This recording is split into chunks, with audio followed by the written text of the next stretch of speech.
ഭൂട്ടാൻ വാഹനക്കടത്തുമായി ബന്ധപ്പെട്ട കസ്റ്റംസിന്റെ അന്വേഷണം തുടരുകയാണ്. ഭൂട്ടാനിൽ നിന്ന് എത്തിച്ചെന്ന് കരുതുന്ന വാഹനങ്ങൾ കണ്ടെത്താനുള്ള ശ്രമങ്ങളും നടക്കും. ഇന്ത്യയിലേക്ക് എത്തിയ SUV ലക്ഷറി വാഹനങ്ങൾ അനധികൃതമായിട്ടാകാം വന്നത് എന്നാണ് ഭൂട്ടാൻ ട്രാൻസ്പോർട്ട് അതോറിറ്റി വ്യക്തമാക്കിയത്. വാഹനങ്ങൾ കൂടുതലായി കണ്ടെത്താനുള്ള ശ്രമത്തിലാണ് നിലവിൽ കസ്റ്റംസ് ഉള്ളത്. 150 മുതൽ 200 വാഹനങ്ങൾ വരെ കേരളത്തിലേക്ക് എത്തിയിട്ടുണ്ട് എന്നാണ് കസ്റ്റംസിന്റെ വിലയിരുത്തൽ. ഇതിൽ 38 വാഹനങ്ങൾ മാത്രമാണ് ഇതുവരെ കസ്റ്റഡിയിലെടുക്കാൻ സാധിച്ചത്.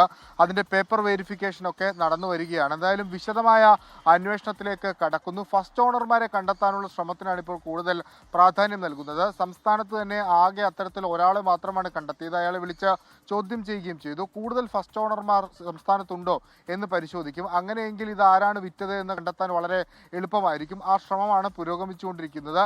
ഈ മറ്റ് മേഖലകളിന്റെ പണമിടപാടുമായി ബന്ധപ്പെട്ടുള്ള സമാന്തരമായ അന്വേഷണവും കസ്റ്റംസിന്റെ ഭാഗത്തുനിന്ന് നടക്കുന്നുണ്ട്. GST വെട്ടിപ്പടക്കം നടന്നിട്ടുണ്ടെന്നാണ് വ്യക്തമാകുന്നത്. അതുകൊണ്ട് ആ പശ്ചാത്തലത്തിലും അന്വേഷണം നടക്കുന്നുണ്ട്. ഇന്നലെ തന്നെ ഭൂട്ടാൻ സർക്കാർ അല്ലെങ്കിൽ ഭൂട്ടാന്റെ ഒരു പ്രതികരണം, ട്രാൻസ്പോർട്ട് അതോറിറ്റിയുടെ പ്രതികരണം വന്നത് ഇത്തരത്തിൽ SUV ലക്ഷറി വാഹനങ്ങളൊന്നും അവിടെ ഡീരജിസ്റ്റർ ചെയ്തിട്ടില്ല.